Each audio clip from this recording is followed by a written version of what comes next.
Bismillahirrahmanirrahim. Assalamualaikum warahmatullahi wabarakatuh. Puji syukur alhamdulillah kami panjatkan kehadirat Allah Subhanahu wa taala karena pada hari ini kita akan melaksanakan pembekalan dan tata tertib tentang pendidikan sistem ganda atau PSG di tahun 2021. Anak-anakku sekalian yang saya cintai dan saya banggakan, bahwa pada saat kita melaksanakan praktek kerja industri nanti ke depan tentu ada penilaian-penilaian dari industri yang tempat kita di mana kita melaksanakan praktek itu. Dan pada saat ini saya akan melaksanakan dasar-dasar penilaian siswa. Itu yang pertama. Terus saya sebentar akan lanjut pada tata tertib pendidikan sistem ganda atau biasa disebut dengan PSG. Baik, saya mulai pada program keahlian teknik otomotif, kendaraan ringan atau TKR. Pada program teknik kendaraan ringan, TKR, yang pertama adalah kita harus menyesuaikan pekerjaan-pekerjaan kita yang ada nanti di industri dan disesuaikan dengan kurikulum yang ada di sekolah. Misalnya, yang pertama adalah melakukan overhaul sistem pendingin dan komponen-komponennya, di mana kita nanti akan melaksanakan di industri itu akan disesuaikan dengan program-program yang ada di sekolah. Seperti sistem pendingin ini, itu di mana kita akan melaksanakan yang namanya sistem pembongkaran radiator, ya, pembongkaran pompa atau penggantian. Pokoknya yang alat-alat yang ada di sistem pendingin itu akan kita laksanakan dan akan dimasukkan nanti di laporannya masing-masing. Jadi mungkin itu yang pertama yang program yang disesuaikan dengan kurikulum. Terus yang kedua, kita lanjut pada sistem servis bahan bakar bensin. Nah, kalau misalnya ini bahan bakar bensin yang mulai biasa dari sistem pompa bahan bakar, tangki pembersihan, ada juga sistem injeksi atau sistem karburator, dan ya ada yang menyangkut masalah yang urgen biasanya itu adalah saringan yang ada di sistem bahan bakar. Tapi tidak menutup kemungkinan bahwa sistem bahan bakar ini bukan cuma di bensin, ada juga biasa nanti yang mengarah ke solar dan sebagainya atau diesel. Selanjutnya saya menuju ke program atau sistem yang ketiga, memperbaiki sistem injeksi bahan bakar diesel. Ini bahan bakar diesel biasanya banyak ditemukan di industri-industri besar seperti PT Sementonasa, PKM, Tempat Biring, ya Biring Kasih Raya, dan tempat-tempat yang ada hubungannya dengan alat-alat berat. Ini banyak ditemukan di industri besar seperti Semen Boswa dan sebagainya. Lanjut pada poin keempat, sistem engine dan komponen-komponennya. Jadi kalau misalnya sistem engine dan komponen-komponen ini adalah masalah kerusakan-kerusakan yang ada pada sistem mesin. Ya, jadi ini komponen-komponen sistem mesin ini banyak tergantung dari tipenya. Apakah mesin bensin atau mesin diesel. Kalau untuk mesin bensin itu kebanyakan sekarang yang digunakan adalah sistem injeksi. Jadi kalau misalnya sistem injeksi komponen-komponennya di situ banyak, mulai daripada injektornya, sistem pengapiannya, sistem kelistrikannya, dan sistem pengamanan atau sekring-sekringnya. Kalau sementara untuk komponen-komponen sistem bahan bakar diesel itu ditemukan adalah pada sistem alat-alat berat seperti PT Sementonasa dan PKM dan lain-lain. Ya, selanjutnya poin kelima adalah memperbaiki proses penggerak roda. Jadi proses penggerak roda biasanya itu ada bearing, ada sistem roda damban, dan sistem yang urgen adalah mengenai has roda, biasanya banyak yang terjadi di situ, atau sistem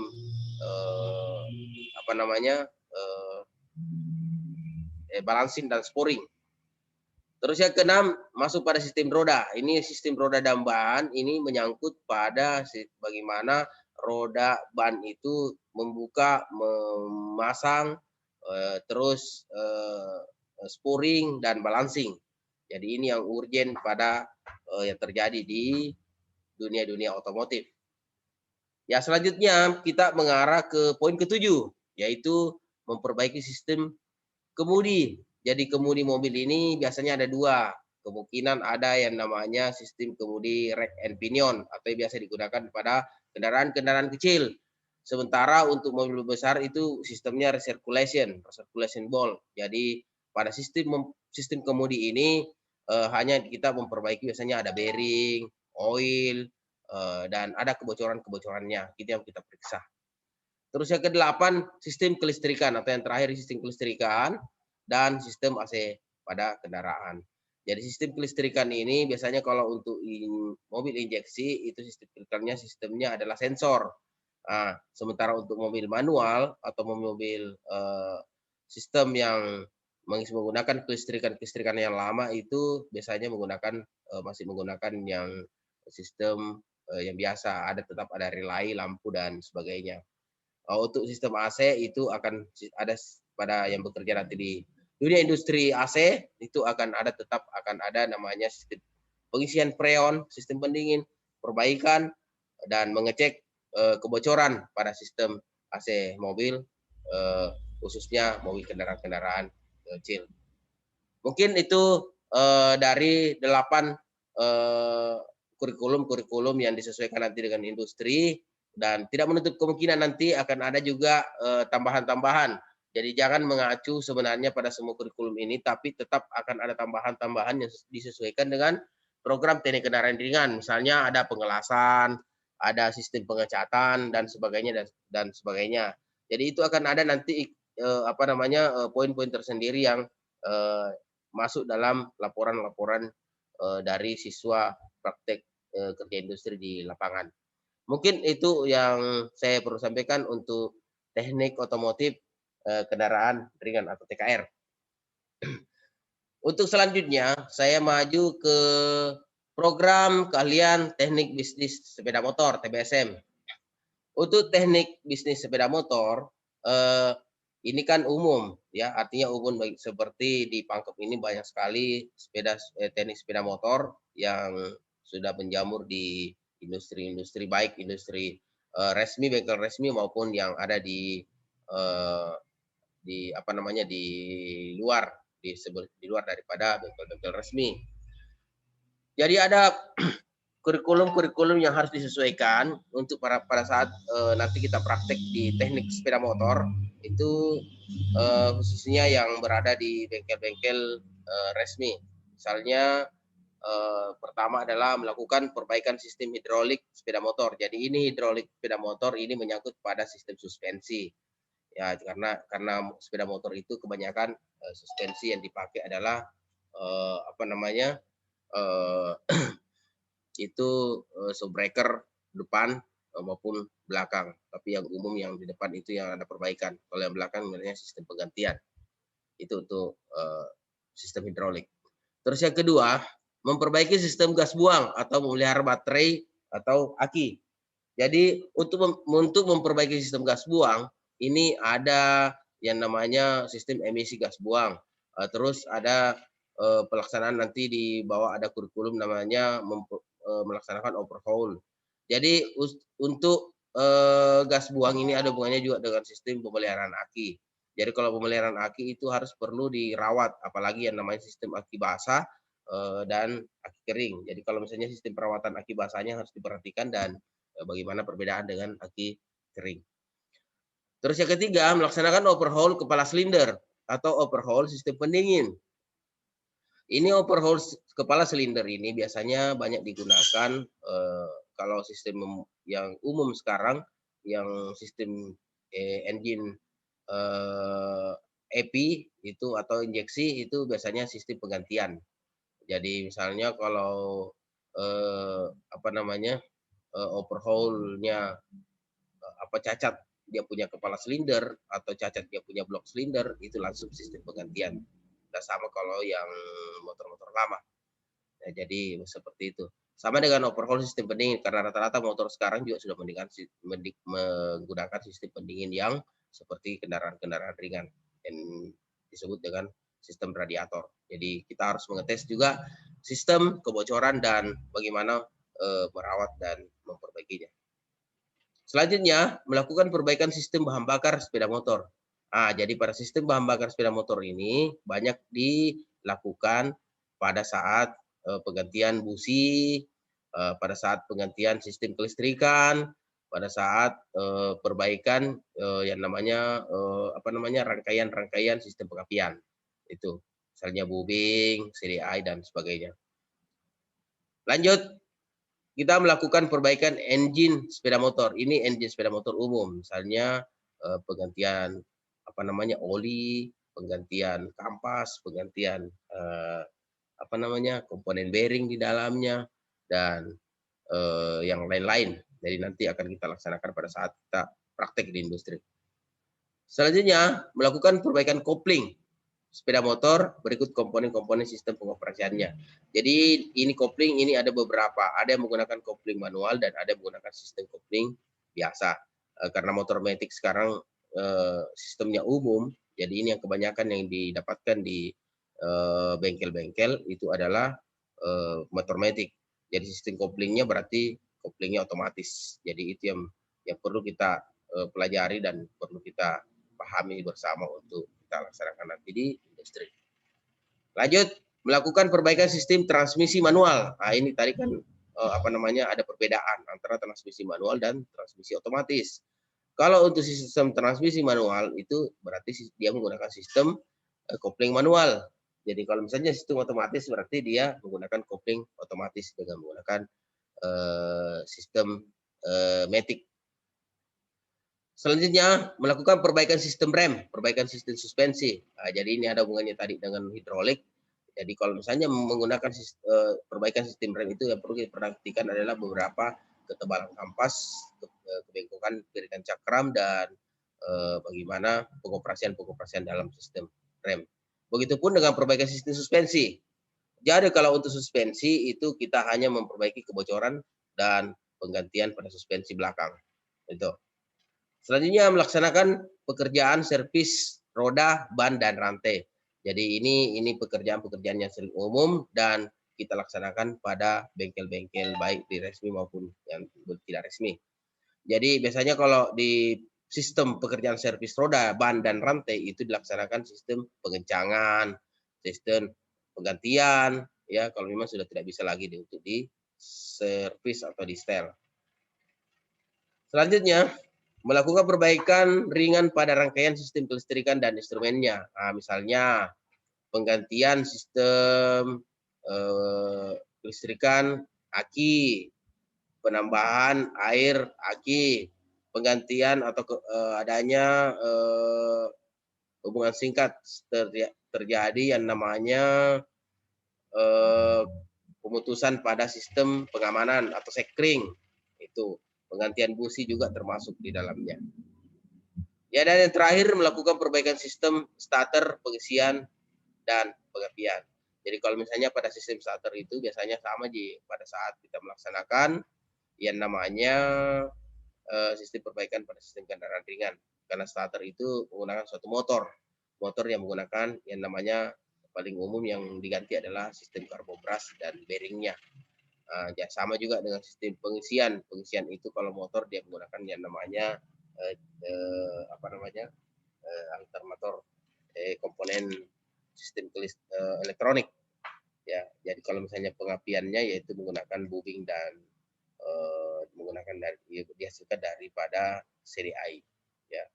Jadi itulah tadi beberapa rangkaian kompetensi yang perlu kita pelajari dan yang perlu kita pahami nanti pada saat kita melaksanakan praktek kerja industri di lapangan, baik di industri besar maupun industri-industri kecil dan menengah. Baik, untuk teknik kendaraan ringan dan teknik sepeda motor, saya kira cukup untuk program-program atau kompetensi-kompetensi yang akan kita pelajari. Selanjutnya, kita akan lanjut pada tata tertib siswa. Jadi tata tertib ini umum. Jadi semua siswa yang PKL baik jurusan kendaraan ringan, jurusan TBSM dan jurusan lain ini wajib mematuhi dan tata tertib yang ada di bengkel atau di industri. Karena bagaimanapun yang namanya kita melaksanakan praktek ini rangkaian daripada sistem pendidikan, namanya sistem pendidikan ganda. Dan sekolah-sekolah di industri. Jadi mesti kita juga tata tertibnya ada. Jadi yang pertama adalah mematuhi segala peraturan yang berlaku dalam perusahaan atau tempat melaksanakan program PKL.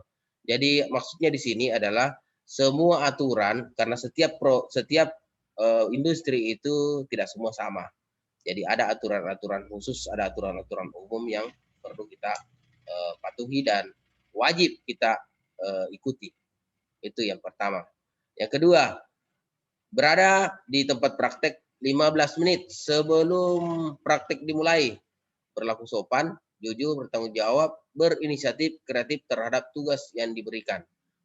Jadi kalau misalnya kita sebagai siswa PKL, siswa praktek itu karena aturannya tadi di atas sudah melaksanakan aturan, harus wajib melaksanakan aturan, jadi 15 menit itu harus, misalnya kalau jam 8 waktunya masuk, ya kita mesti masuk jam 7, sebelum 15 menit sebelum jam 8 ya. Jadi sebelum jam 8 itu kita harus mengikuti. Kalau tidak salah 7.45 ya. Ya, 45. Ya, jadi itu kita harus datang. Jangan jam 8 masuk, ya, jam 8.30 baru datang. Jadi itu namanya tidak mematuhi aturan-aturan yang ada di perusahaan. Berlaku sopan itu ya kita harus sopan, jangan juga berpakaian yang sepotong, tidak pakai celana panjang, tidak pakai yang sewajarnya lah ya. Jujur itu ya, kita kalau misalnya disampaikan tanggung jawab, bilang melaksanakan disuruh bekerja, bilang ini seperti ini, nanti ada kerusakan terjadi, ya jujur saja kalau kita melaksanakan kerusakannya, tapi mudah-mudahan tidak. Itu. Terus bertanggung jawab dengan pekerjaan kita. Apa pekerjaan kita? Misalnya pekerjaannya membongkar ban, ya kita harus bertanggung jawab, harus selesaikan sampai tuntas.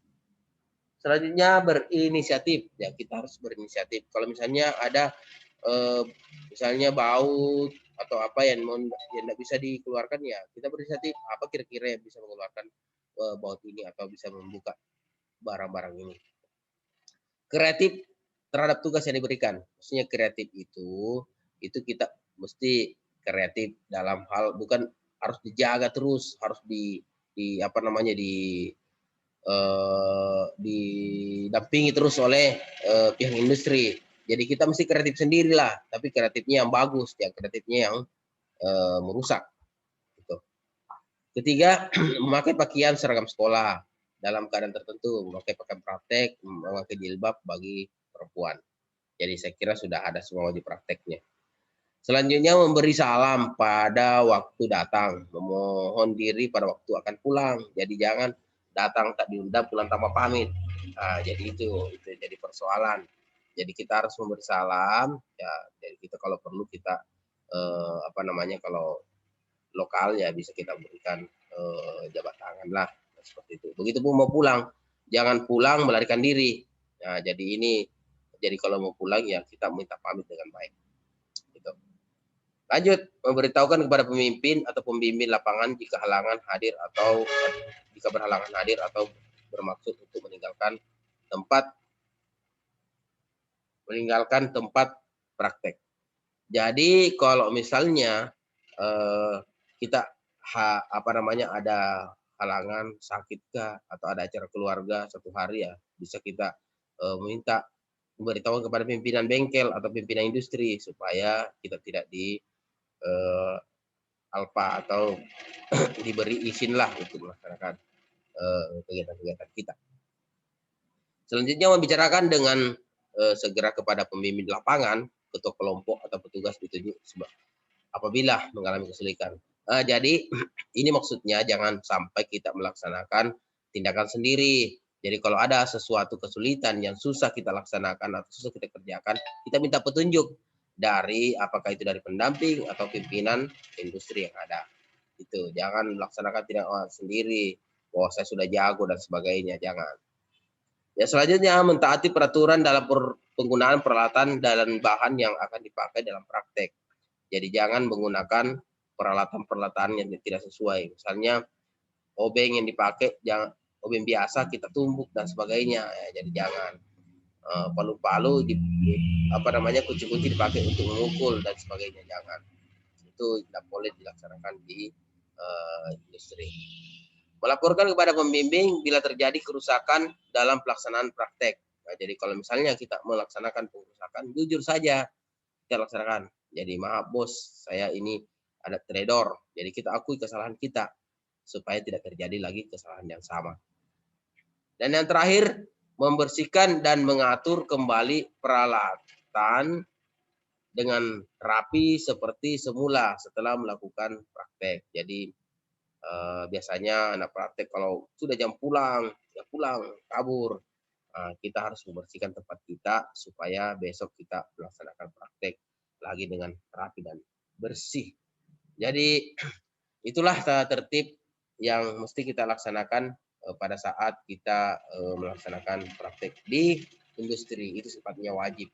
Ya, jadi harus disesuaikan dengan kondisi-kondisi di lapangan. Ya, jadi ini juga ada tata tertib siswa dilarang. Ya, kalau tadi diperbolehkan, kalau ini sekarang yang dilarang. Yang pertama, dilarang merokok di tempat praktek. Ini banyak yang terjadi.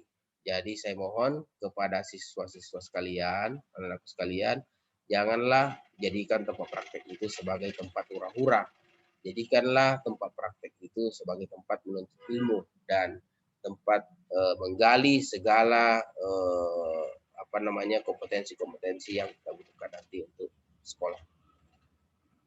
Selanjutnya, menerima tamu pribadi sewaktu melaksanakan praktek. Nah, ini jangan sampai diundang teman, pacar, atau siapakah yang bisa mengakibatkan terhambatnya pekerjaan-pekerjaan sewaktu kita melaksanakan praktek di tempat kita bekerja. Yang ketiga, mempergunakan peralatan tempat PKL tanpa izin perusahaan.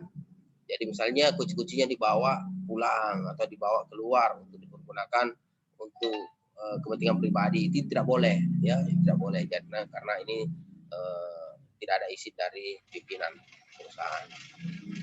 Selanjutnya, pindah tempat kegiatan praktek kecuali atas perintah yang berwenang dalam mengatur kegiatan praktek.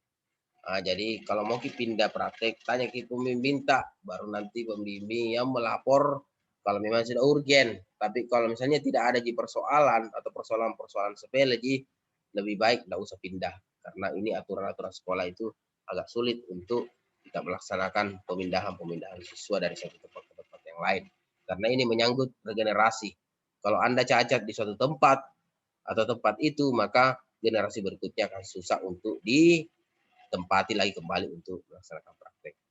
Jadi itu demikianlah tata tertib baik yang di siswa yang diharuskan atau diwajibkan dan siswa yang dilarang. Jadi ada beberapa